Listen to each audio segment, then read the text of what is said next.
Hey guys, welcome back to my channel. In this video I will show you how to update ports on Windows 11. So let's get started. So first of all, you have to go to search bar and type device manager.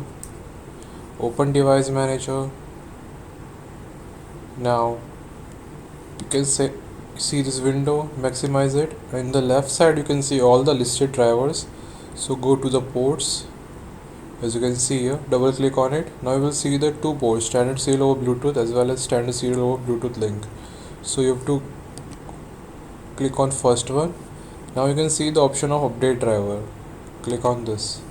Now you can see the two options here, search automatic for driver as well as browse my computer for driver. So you have to click on first one, and in my case my ports is up to date. You can check in your device whether it's updated or not. Now close this one, again close this. Now go to search bar and this time you have to open settings. So type settings and open settings. After opening settings, you can see in the left side, go to the Windows update option.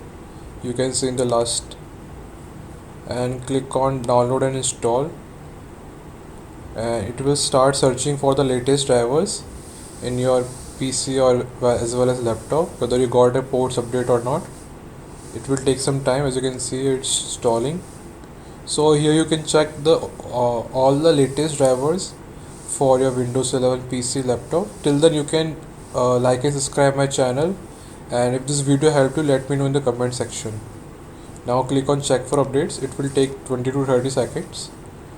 So just stay calm and wait for the updates, whether you got ports updated or not. In my case, I have already updated all the drivers. I am just showing you how to update your ports driver. Okay, it taking some time. I hope you have subscribed my channel. I keep bringing the best tutorials for Windows 11, and that's it guys. Thanks for watching.